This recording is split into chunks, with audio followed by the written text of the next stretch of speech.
Good afternoon, and welcome to another edition of Doctor to Doctor in the chat room. I am your host, Dr. Rhonda Shaw, and I'm so happy to have you guys back yet another Saturday to share with me about relevant topics that impact our communities and our world.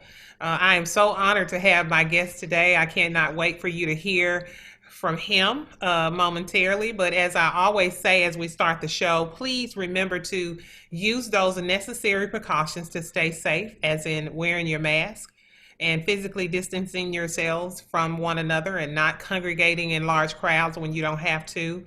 Make sure that you are getting tested. And if you don't know where to go to get tested, just contact your local health department and they can steer you in the right direction of where you need to go to get tested. If you test positive for COVID, make sure that you quarantine for that necessary amount of time and get retested and make sure that you are negative before you expose yourself to others. We are in the midst of the vaccine rollout, so you can go to tn.gov and determine where you fall into that schedule of being vaccinated, and make sure that you do get vaccinated. We're not hearing a lot of terrible things about the vaccination, so make sure that you do that, so that we can get back to some sense of normalcy somewhere down the line. Um, this is, been Black History Month, and I said on last week that, for me, I believe that we should be celebrating our culture and our heritage on an ongoing basis. And so that's what we're going to do here on this show. We're not going to stop at February. We will be talking to some of our very own people that I've known for a while and how I've seen them grow and in their journey and how they've impacted our communities and our world. Today is no different. I have the mayor of the beautiful Whiteville, Tennessee, my hometown, with me, Mayor slash Pastor Gene Bowden. My good friend, I'm so happy to have you here today. Thank you for taking a moment so last minute to talk to me today. Thank you. Thank you for having me. Absolutely. I just want to start with I talked to the mayor of Bolivar, Mayor McTizick, and one of the things that I asked him was like, "How did you get here? What prompted this desire to become mayor, and and did you even think about when you were doing this that you would be a part of history?" Um, the first part of that question, I didn't really seek the position of mayor, but the position sought me. Okay. And that some of the citizens came to me around election time or before election time, and they said to me, "We need someone to run for mayor. We think you would be a good person for that position." And so we keep talking about possible candidates, and your name keep coming up. And so I said, well, I was sitting home retired at the time, or Uh-huh. rather just doing my job as pastor of the Oak Hill Baptist Church, as well as being involved in the Hardeman County Bolivar branch of the NAACP and a few other civic organizations. So I had what you might consider a full plate already. Mm-hmm. But some of their concerns for the city were the things that concerned me as well. Mm-hmm. So I said to them, well, do you think I could get the support? And they said, yeah, we sure you could, because people know you around here and they know you to be a man of integrity, and I think they will vote for you. And I said, well, let's do this. And so I went and got a petition and collected the names necessary. And so here we are. Yeah. And I must say that it was a bit difficult campaigning during the pandemic, and it was a three-person race that made it a little bit more difficult. So, but I was able to speak to the people, and I listened, I heard their concerns, and I said, listen, I'm not going to promise you that we'll be able to do all the things that you'd like to see done here in Whiteville, but I'm going to sure enough try. And, Mm-hmm. and my doors will always be open to listen. And since that time, I was sworn in September of 2020. And so since that time, my door's been open. I take phone calls from people who have concern about things like their garbage, things like their neighbors, their dogs, whatever the situation is, I try to address it. And so, yeah, here I am. But no, it's not something that I sought after. I'm happy to be here, and some of the very things that we're trying to do, I'm the benefactor of them as well. So, Mm. How does it strike you though that you have made history? well, I didn't think much of it. And in fact, some other folk reminded me of that. And I said, oh, well, okay. Um, but I was just, I really was just thinking more in terms of what I could do to make the city better, Mm-hmm. um, and for the betterment of our citizens here. And so I was going to benefit, and I am benefiting from those very same things that we're doing. We're Mm-hmm. trying to implement some changes here. And one of the things when I was campaigning, people were reminding me of what the city used to be like. Yeah. And I was told, because I wasn't born here and grew up here per se, but I'd been here for some years, Mm-hmm. since 1980, as a matter of fact. And they reminded me that we really had things going on in this town at one time. And so how do we get back to that and even better? And so I sat down and I started thinking about some of the things that we need. I just started taking an inventory of the things that the town needs. Mm-hmm. And they began to highlight a whole lot of things that we need. They said we need a grocery store. We're at the point of a food desert here in Whiteville. Mm-hmm. We have to drive 10 to 12 miles either to Bolivar or to Somerville to get a loaf of bread, sometime to get a gallon of milk. What can we do about that? So I sought out some people who might be interested in bringing a grocery store here, and I'm happy to report that we will have one coming up. Hopefully, they will start breaking ground in March. Wow. So everybody's excited about that. And then we have some other things that are going on. We're trying to fix our infrastructure here in town so that we can invite other businesses to come and be a part of our city. So when you started, when people started approaching you about this position and just being a candidate, all the way up through campaigning and being elected the mayor, how has your family responded to your aspirations or just to you taking on this role? Well, when some people came to my house, a little committee, if you will, and dropped this in my lap, and I said, well, let me think about this and let me ask my family. Uh-huh. And so I said, well, I'll get back with you in 2 or 3 days. And that's what I did. And I told them, I'm taking on something else, taking on another job. And I can't just say it's a part-time job, even though, I know it's not a full-time position as some of the larger municipalities, Mm-hmm. but it's really not a part-time job either, because you're really on duty at all times. I receive calls today regarding some things here in the city. And so you're always on, Sundays, even when I'm sitting home after church services, I can get a call. And so I'm always on duty. But I consulted them and they agreed that they would support me if I decided to run. And so I did. Mm-hmm. So when I saw that my family was backing me, I was like, hey, let's go for it. Yeah, Yeah, that's beautiful. that was important for, Mm-hmm. Mm-hmm. for me to consider. Um, do you consider yourself a change agent? Why or why not? And I'll make this a dual question as well. You just took Sure. office in September. So talk about some of the other things. You've mentioned a few things that you expect to see change in Whiteville. Yeah. Um, Listen, we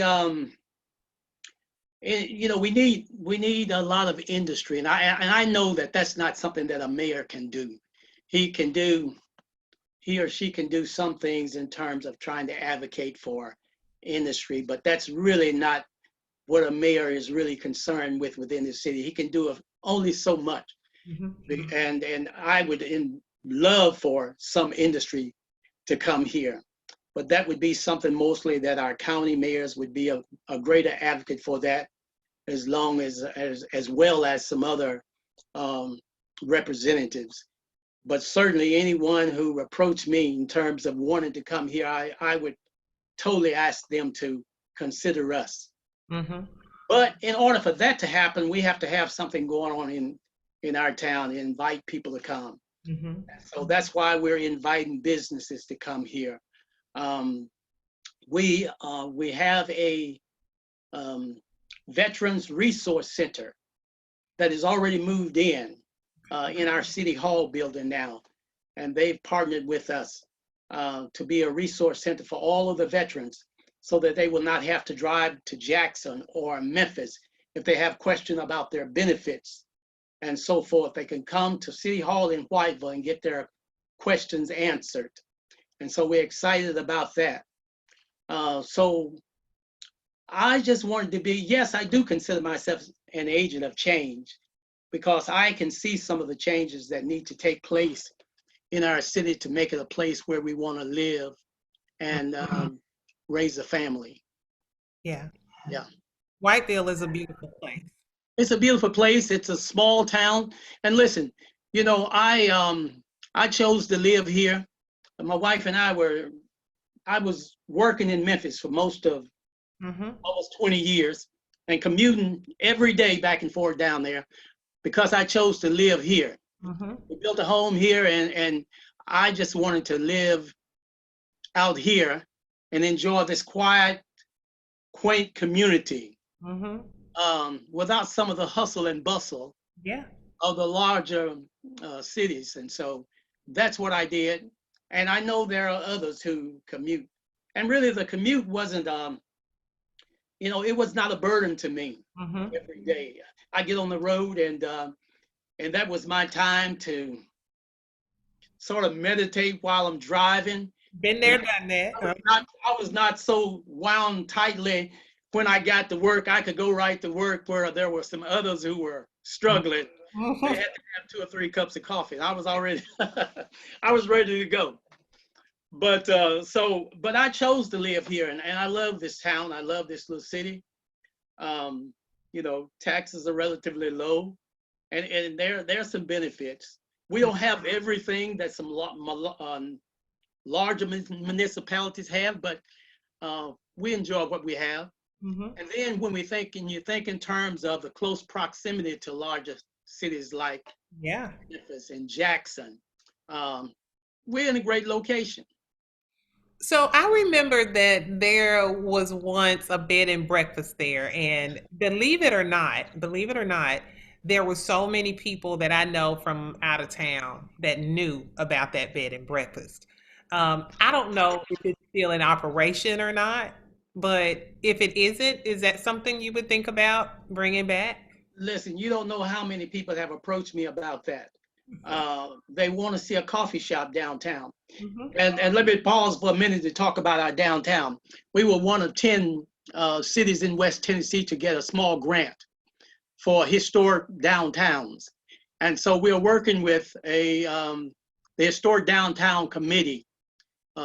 We have a committee person out of Collierville that's meeting with us pretty much on a regular basis. And so what we've done, we have, since the money was so small, it was such a small grant that we couldn't do very much with it.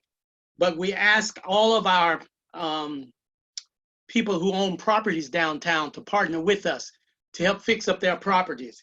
And they agreed to do so. And so what we're doing, we're gonna start painting, we're gonna start doing some awnings and making our downtown look good. And I got an email from a lady 2 weeks ago from New Orleans that's looking to move here. And she's taken a teaching position up at CCA. And she said, Mayor, I want you to direct me to a place to buy or rent a home. And I'm interested in a coffee shop in your downtown area. Wow. And as if she was reading my mind. And so I directed her to all the right people and hopefully she'll be able to bring that dream of hers to fruition right here in our town. Oh, that sounds. People are reaching out. They want to start these businesses and and draw people in our downtown. So we're going to make our downtown inviting. Yeah. They want to come down there. Yeah. You're gonna make Yeah. me come on back home. Come on. So let's talk a little bit about you mentioned you were talking about Linda a little while ago. Uh-huh. Talk about work life balance. Talk about, because you pastor, Yeah. and like you said, on paper this may not be a full-time position, but yet in reality, it's full-time. So how do you balance everything?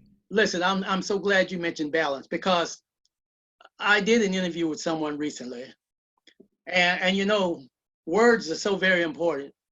Uh, Words can sometimes it can minimize what you do, and other times it can maximize what you do. Yeah. So the people that I were interviewing with talked about everything that I do, and on the end they said, and also in his spare time he pastors a church. I was somewhat taken aback. Those weren't my words, Right. because anybody who pastors a church know that it's no spare time vocation. No. And so, but there is, to answer your question, there is a balance. And in addition to all the other things I do, I put my church pastoring up at the top, because that's so very important to me. Mm-hmm. And because I think everything else that I've been able to accomplish has a lot to do with my faith. Mm. And so that's why I've been able to, and I think just having a balance in life is good, uh, because I'm concerned. There were those who said, and people still say, well, I don't see how pastors can get involved in politics. How do the two coexist? Well, each one has its place. Mm-hmm. And certainly, I don't think I would be a good pastor if I was just concerned about their spiritual well-being and not concerned about their social, their economic well-being as well. And so that's where I think the two just kind of meet somewhere in the middle. Mm-hmm. And I'm grateful to have been to be that person that kind of speak to every one of those areas of our life. Mm. Yeah, Um, balance is very important. mm-hmm. Yeah. Um, so how much time would you say, in a week's time, how much time do you see, can you when I worked for the State Department, we had something called a par where we had to break our time up. So so how do you see how much, what percentage of time during your week do you see putting into your church work versus your mayor work, or is it just so customized depending on what's going on? How does that work? Well, listen, since we've been in the era of a pandemic, um, my church work is basically done through Facebook, Yes. and so we have all of our services are done virtually, and so I've been able to do that quite well, Mm-hmm. and thank God for that. Um, and when it comes to the mayor job, I've been able to take training. You mentioned training on the outset of our conversation. I've been able to do that via Zoom. Um, been able to communicate with a lot of mayors that are experienced. Um, Mayor McTizick has been awesome in terms of helping me when I needed help, when I had questions about things, Mm-hmm. even offering to do whatever's necessary to help the town of White. And he reached out right away, and so he's always there. Uh, and so even some other mayors that have been very helpful to me. And I've been able to take advantage of some classes, mayoral management, city management through Zoom and so forth. So I've been able to do that quite well. Mm-hmm. Uh, but right after the election, I thought it was important that I spend more time than the job would actually call for, because I had no idea what was going on. Right. So I was up there 5 or 6 hours a day, 5 days a week from the start, because I had to find out what's going on. As you Just know, get I've acclimated. Yeah. gotten into this job. I need to know how it works. Mm-hmm. I had to make phone calls and find out things that I was not aware of, how the city operates and what it what it's been doing and the way it should be run. So, um, but it's working out very well, Okay. and I've been able to break the time, um, those pods you say, in terms of my work with the church, my work with the city, my work with the Bolivar Hardeman County NAACP. We've been meeting virtually um, since March of last year, and so have we been having virtual services with the church as well. Mm-hmm. Yeah. Let's talk a little bit about your probably what's been your probably your most difficult challenges so far. We'll talk about that when we come back from break. We're going to go to break Okay. 4.7 FM. And we're back on 94.7 FM. I'm here with Mayor Jean Bowden of Whiteville, Tennessee, the beautiful Whiteville, Tennessee. You were talking a little bit about, some of the cross trainings and some of the other mayors that you've been able to connect with and learn from. You want to talk a little bit about that before we move into some of the challenges that you've adhered in this role? Yeah. Well, as I was saying, some of the mayors have been so very kind and welcoming to me, um, giving me advice and anything, just offering the opportunity to help me in any area that I may not be that familiar with. And so I'm grateful for all of that. And as I said, Mayor McTizick has been awesome in terms of extending a hand to help, as well as other mayors as well. And so with that, I'm doing quite well.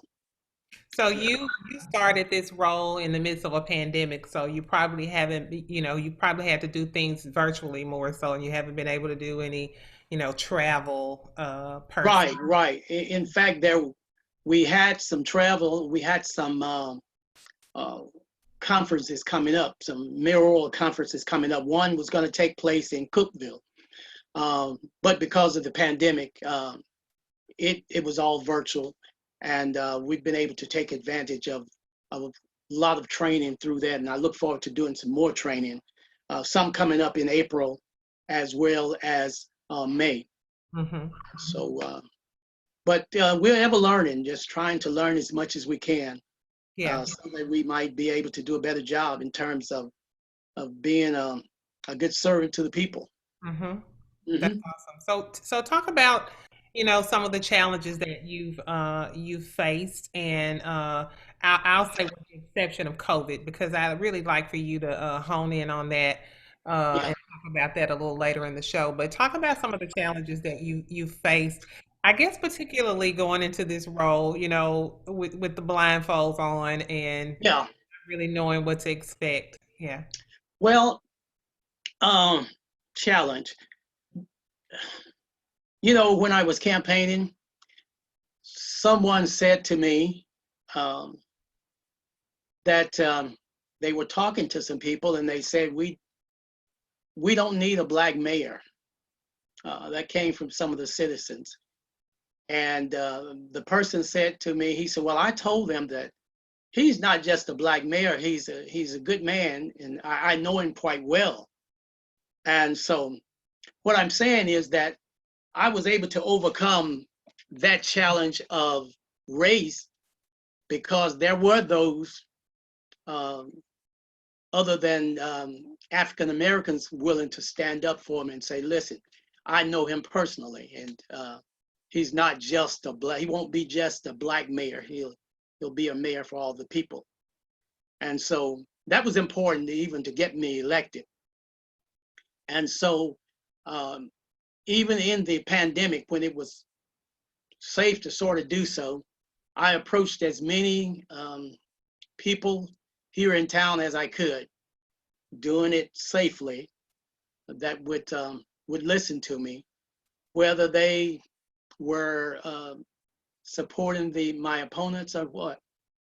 I wanted them to hear from me, and many asked to hear from me. They said, "Would you ask him to talk to me? I'd just like to talk to him and see where his head is, and see and hear about his vision for the town." And I said, "Okay." And I didn't turn down one of those invitations to speak to him. That was a challenge. And then the next challenge, I guess, it was being dropped off into something, and some issues started coming up. We had some infrastructure problems. Our well system was at the point of an emergency. You know, our water and sewer system was poor, and we are supporting 2 prisons as well as the town of Whiteville on our water and sewer system, and so we had to get that taken care of right away. And so we built a new well. We got a new well that's going to supply plenty water to the town of Whiteville as well as the prisons. And then we'll work on doing some other work in the spring on our sewer system. So those were the major challenges in terms of infrastructure. And then there's just some other needs. You know, our garbage collection. Every town every municipality, when I talk to their mayors, they say, "Oh man, that's a problem that all of our towns face. What to do with our garbage?" And we know we have our issue with our Hardeman County garbage disposal, and having to ship our garbage all the way to Walnut, Mississippi. And so that presented a problem. So we were able to rectify that because people were so concerned about that. We were able to get that under control. Mayor McTizick stepped in to help us out as much as he could along those lines as well. So every challenge we've been able to meet them and tackle them head on. And I know there will be some others, but we'll get through them. So you alluded to, race. Yeah, We've faced so much. This pandemic came out of nowhere and just I know. kind of hit from the side like somebody just blindsided you. And in the midst of this pandemic, I feel like people in our ethnicity are almost being like traumatized and re-traumatized and Oh, re-traumatized because we're dealing with a pandemic just like everybody else.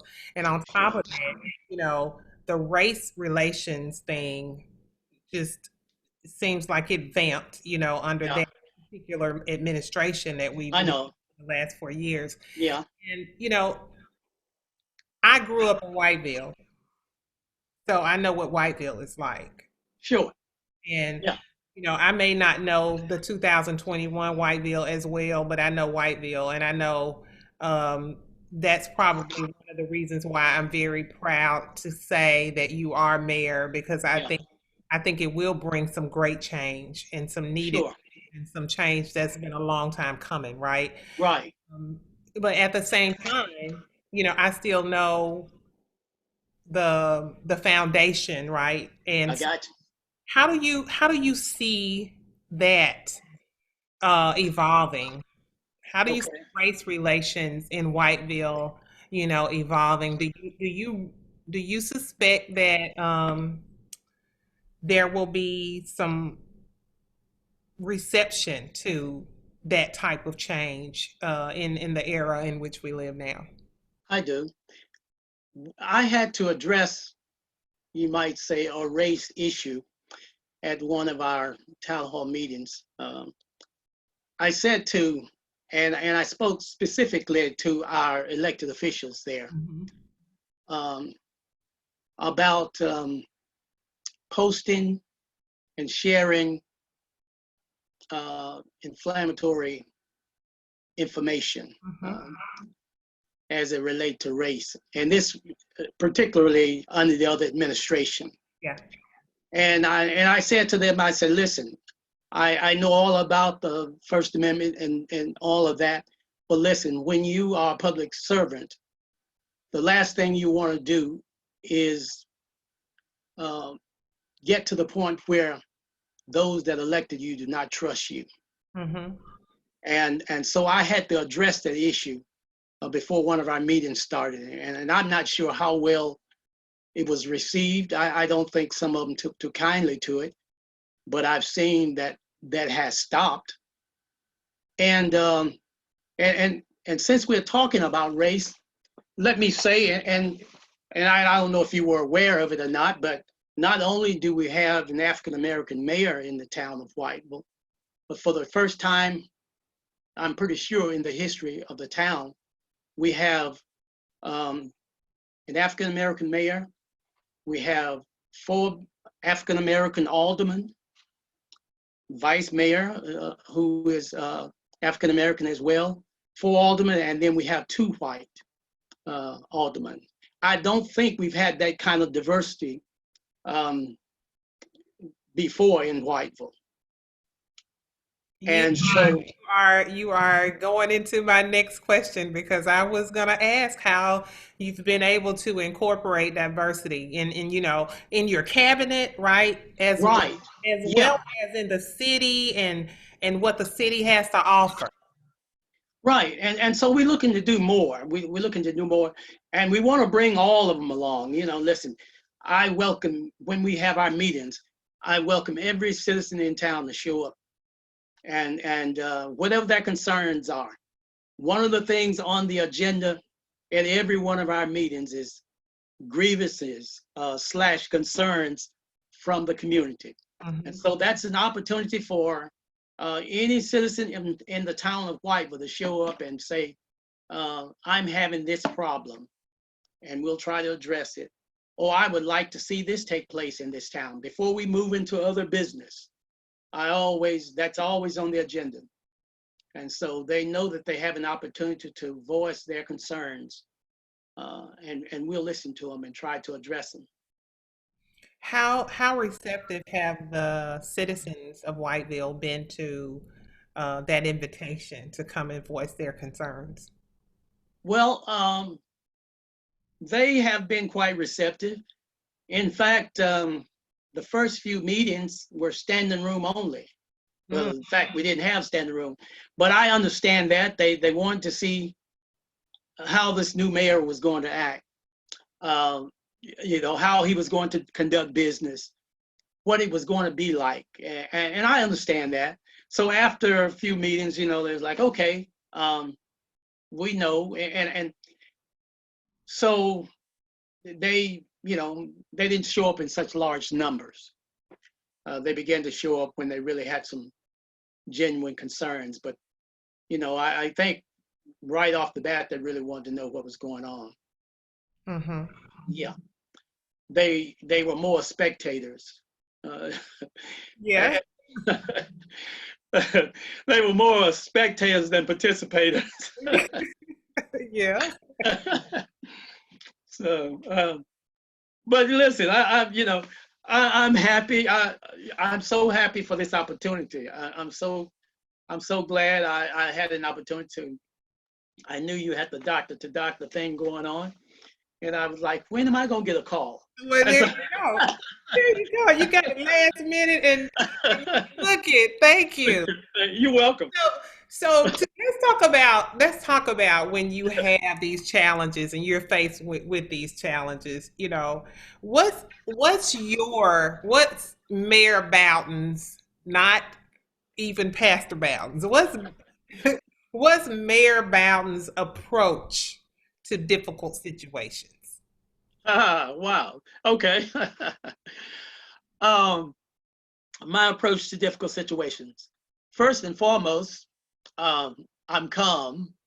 Yeah. I, you know, I think a calm demeanor is always so very important, and that's always been the way I am.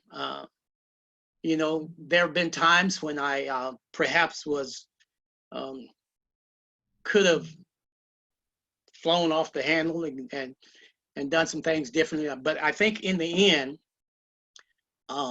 even when people are just going off, I recall some years ago, I was up in Connecticut, and I was working for a bank in customer service, and some people would call and they were irate, and I had to listen to them. You know, we were told you listen to these customers no matter you know how irate they are. You listen to them, and that was hard for me. Mm-hmm. And so and some were, you know, they were you know using all kinds of language, and so I learned to listen, and then after they get through, you know, I would say, now can I help you? Mm. And I would begin to help them and get their information and tell them what we could do for them. And at the end of it all, that conversation, they had calmed down and they thanked me for helping them. Uh, and I was working in a pool of other people, of customer service folk, and I was probably one of them. and they would not answer their phone, and they would send it to me, or they would hang up on the person, and I would get the call, and I'd look over in their queue, and so I'd have to deal with this. And one day I thought I had heard it all, and it was all that. I thought that was it. That was it. I was going to have to give this person the dial tone, and but I didn't.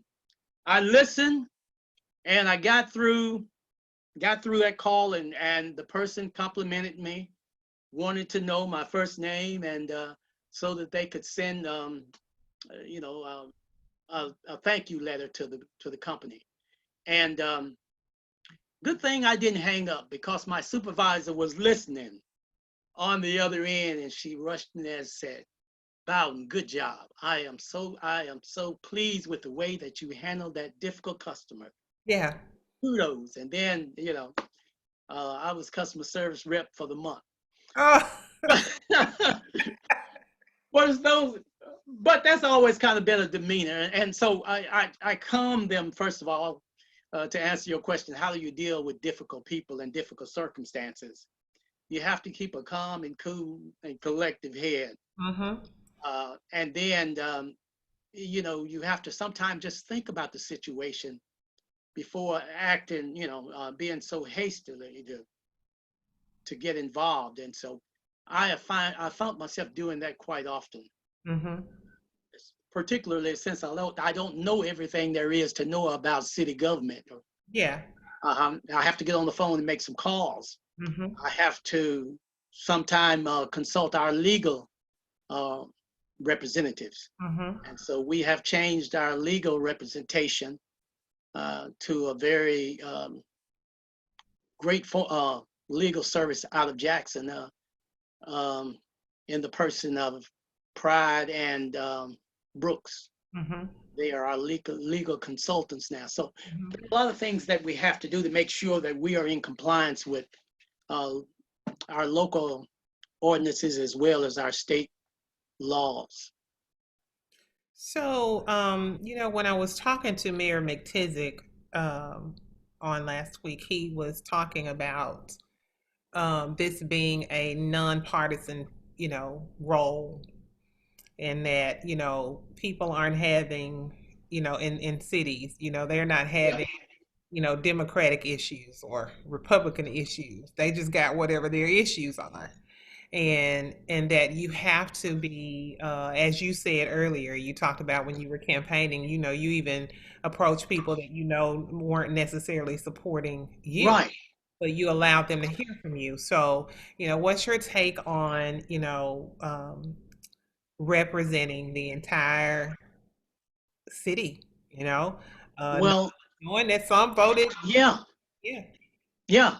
Well, you represent them as well. yeah, And I was on, shortly after I was elected, I was on a conference, and there was a mayor, I think his name is Johnson. He was the mayor of Pittsburgh, mm-hmm, Pennsylvania. Um, after all of the steel mills closed there, and he was very successful in bringing the city back. Mm-hmm. And so he does a lot of conferences with mayors. Mm-hmm. So I was on, and he spoke to that very same thing. He said he was a Democratic mayor in a red area, Mm-hmm. and that proved very difficult at times. But he was able to form coalitions even among those people Mm-hmm. when they saw his genuine concern about people and not about self. Mm-hmm. And he addressed that very same issue. How do you deal with people of different political affiliations? Mm-hmm. And he said, well, you have to deal with them um, because you're working for the betterment of your city. And so you have to form coalitions with these people as well. And so even though there are some things that you may not agree with, there are some boundaries, if you will, that you must set. But for the most part, you must work with them.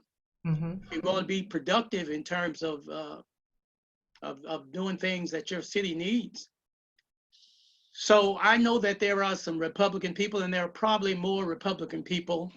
Um, well, I know who they are, and I'm okay with that. Mm-hmm. Uh, I'm okay with that because I know that there were some of them that were responsible for me getting elected. Mm-hmm. And we don't agree on everything, but there are some things that we do agree on. It's just not humanly possible to agree on You everything. cannot, you cannot. And but there are some things that you can agree on. Mm-hmm. And so those are the things we focus on. Yeah. So So yeah. we are definitely in unprecedented times. Yeah. Like I said, we're in the midst of a pandemic. Had heightened race relations and all of that. But this COVID-19 has been a challenge, that people have truly had to reimagine how to live life, how to get work done, and all of that. I really would love to hear your perspective and what you've been able to do or had to do with the challenges of COVID-19. And we do have to take another break. We'll be right back on 94.7 FM. We're back on 94.7 FM. I'm here with Mayor Jean Bowden of Whiteville, Tennessee. And tell us about COVID-19 and just the impacts of COVID in your city, the challenges that you faced as a result of this pandemic. Talk about that. Well, I must say that this has been one of the most difficult periods of our lifetime. And it's been difficult for our churches, it's been difficult for our businesses, and certainly our towns have suffered in terms, economically, um, because there are those who are just afraid to get out. Um, and so, but there is light at the end of the tunnel, and we are beginning to see that light now through the vaccine, and we're so grateful for that. Um, but it has been a challenge, and early on last year, some people said to me, Mayor, why haven't you issued a mandate, a mask wearing mandate for Whiteville? And I had to explain to them that the governor of Tennessee has given that authority to the county mayors. And so it was not within my power to issue a mandate, as well as the other municipalities. Those mayors don't have that authority. And so I think once we explained that to them, they understood. However, our mayor has not, within our county, has chosen not to do that. Mm-hmm. But it has been difficult, and so we've had to learn to do a lot of things the way we're doing this interview right now. Mm-hmm. And listen, I've learned a lot of things from doing things the way we have. I've learned that we can modify our lifestyle and still be productive. Mm-hmm. And so that's what we're able to do. And it has benefits. We don't have to dress up and go out of the house. Or we don't have to leave the office. That's right. And so we've adjusted to this situation and learned to make the best out of a bad situation. Mm-hmm. And I think we're going to come out even stronger as a result of being able to do this. Just a But just a yeah, sidebar. How has it? I know you say you've been doing your worship services virtually. So, has it negatively impacted your church in any way, or are things just as good or better? I'm glad you asked. Um, our attendance people join in with us on Facebook Live every Sunday morning at 10 o'clock, and they're responding. They love what's going on in the service. Um, and I just love reaching out to them like that. Hmm. And so I call them by phone because I want to hear their voices sometime. There are those that I do FaceTime with because I want to see them and see how they are doing. Um, and so uh, worship is going on. The only thing that's missing is fellowship. Hmm. And and I just assure them that we're going to be able to get back to that at some point. But in the meantime, we're just going to make the best of this situation. And and I must say that they're still holding on. They're still supporting our church financially. In fact, it's picked up. I hear Who that a lot. would have thought? That's amazing. I hear Who that would have from thought? pastors. Listen, and I'm so grateful for that. And so and I just reiterate, the only thing that's missing is the fellowship. You know, we're social people, Hmm. and the hugs and the handshakes Hmm. and all of that's missing. And I know that even when we get back, there will be those people who are a little bit standoffish, and I'm all right with that because Hmm. I've always been a hugger and all of that. But Me too, they but I'm gonna take the usher hug when I get back. yeah, I hear you. Yeah, so that's what's missing, but we've been able to make it work. Yeah.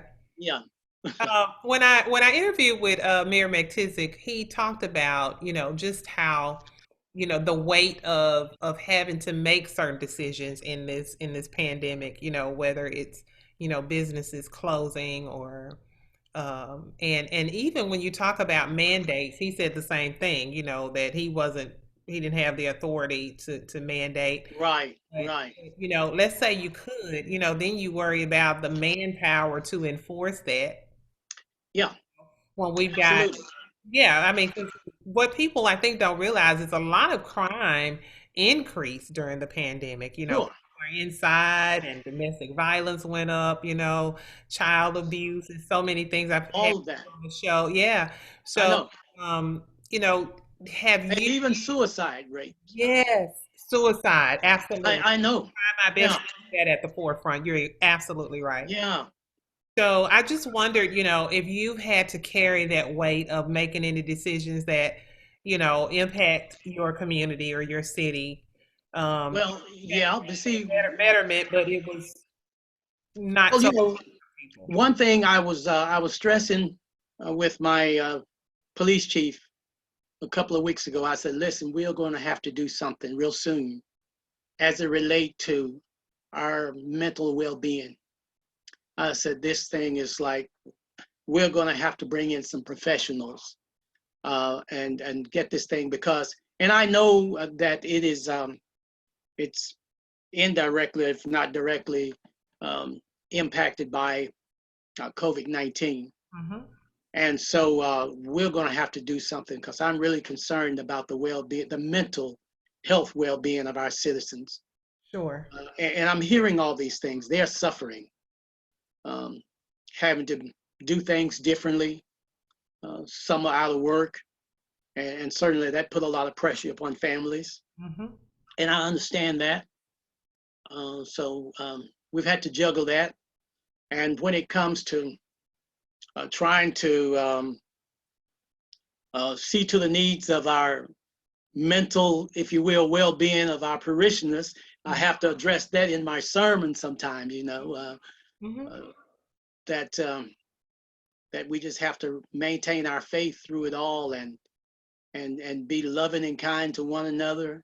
All those things that we try to stress among the body of Christ, and I have to make sure I just continue to reiterate those to our congregation. Hmm. Yeah. Yeah, because there, so many people, so many of us, we're not okay. Like I No, said, we're not. No, we're not. ripple effect of things that have happened. Yeah, I think back to when they first announced the safer at home and I started working from home. My life was always so busy that I never got to be at home and enjoy home. yeah, yeah. So to be home for me was such a blessing, and I was like, I hate to hear these folks that's struggling saying they ready to get out and all that because Well, yeah. I'm enjoying this. And then about 3 or 4 months in, I was like, okay, that's enough. I That's know. I because know. we did not expect a year later to be still here. I know. We're still here. Hmm. And and then so we're having weather that we've not seen before. There you go. Um, and And so that we're might impacted by that as well. So guys, it's making us socially distanced for sure. yeah, for sure. Yeah. And so, but yeah, but it has been a challenge because there are those, and not only that you talked about mandating, but there are those who refuse to comply, mandate or not. Even when you ask them to be responsible and think about the well-being of others, as well as the well-being of themselves. Hmm. There are those who refuse to comply. They'll still want to walk up in Walmart in spite of signs being posted, in spite of having people there saying, "Would you please put on a mask?"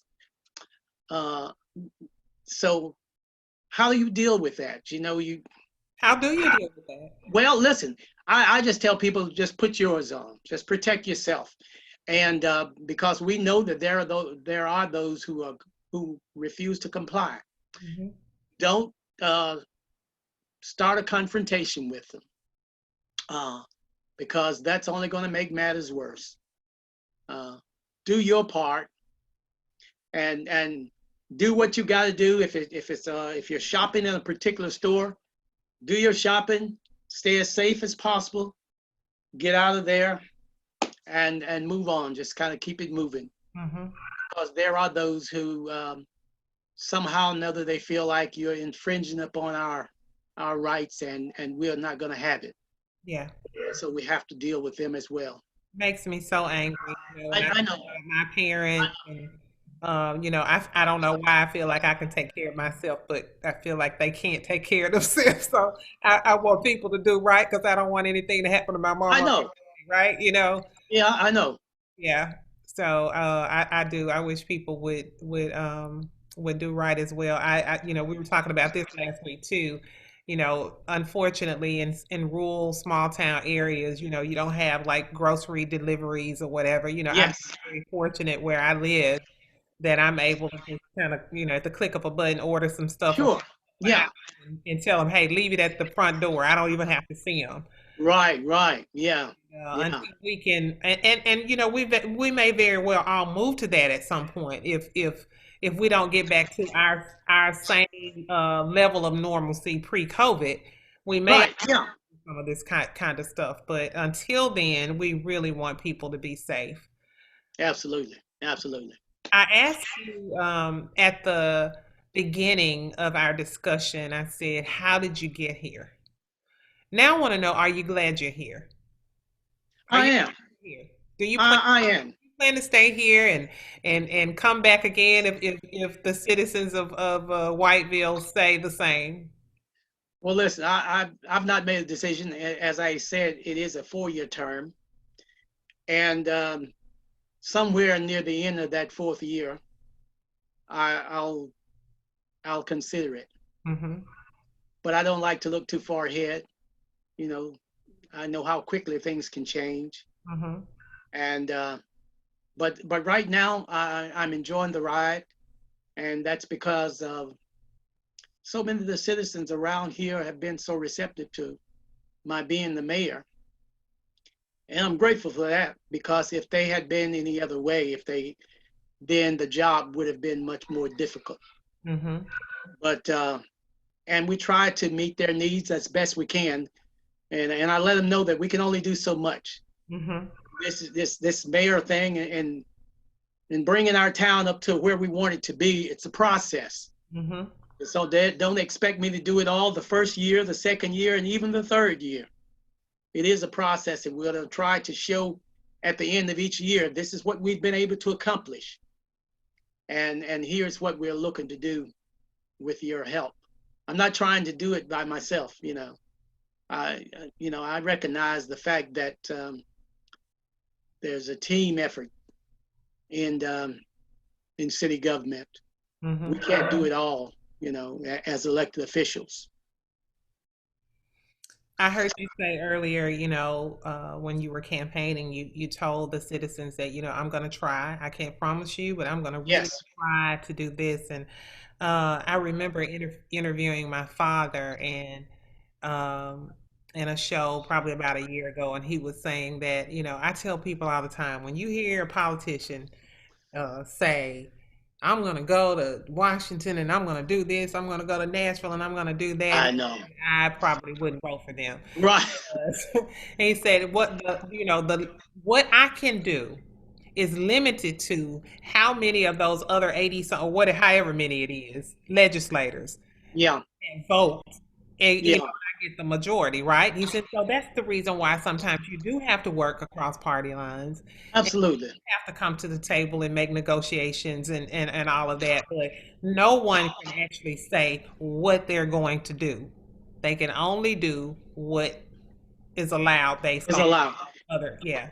Yeah. And I've talked to Representative Shaw on several occasions, and he has really given me some good advice. And one thing he said to me, and we were talking about this very thing, because I mentioned the fact to him. I said, listen, I've come upon people who've said, we've talked about various politicians, and we talk about Johnny Shaw of the 80th district, and someone said to him, said, well, I don't see what he's done.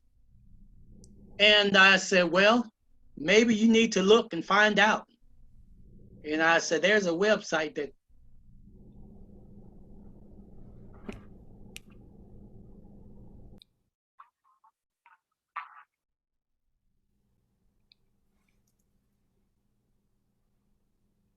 because what many people don't understand about politicians is that they only have one vote when it comes down to making legislative uh, decisions. And so many times they might bring forth a legislation, but it never get through because they're outvoted.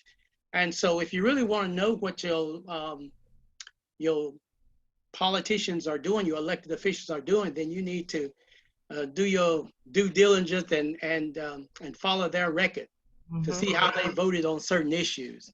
And you won't have that attitude to say that my representative hasn't done anything as far as I can see, because there is just so much that he can do. And I think if we understood that, we wouldn't be so quick to judge certain politicians based on what we can't see. And I guess the other thing is having an inside scoop. What he does goes far beyond what happens in on the floor in Nashville. Right. Uh, Yeah. I know for a fact because we as in the family get put on the back burner Oh, yeah. many times for Absolutely. people in in the 80th district, and people can call him at any time of day or night, and he's gonna take I their know. He's I gonna know. and he's gonna do everything he can to help solve those issues. So Yeah, I know. I've called him myself and he answers the phone. yeah. He does. He answers. Yeah. So what's the biggest thing, like the right now thing that you want to see happen in Whiteville? Wow. Out of all the questions, Out of that's all probably this, that's probably the you most know, difficult. is there something that's just kind of weighing on your mind a lot? We're in the pandemic, you can't really move forward with it right now, but is there this one thing that you really want to see happen like right now? Well, I want to see our town healthy. Hmm. And that's broad, I know. Yeah. And so that's very broad.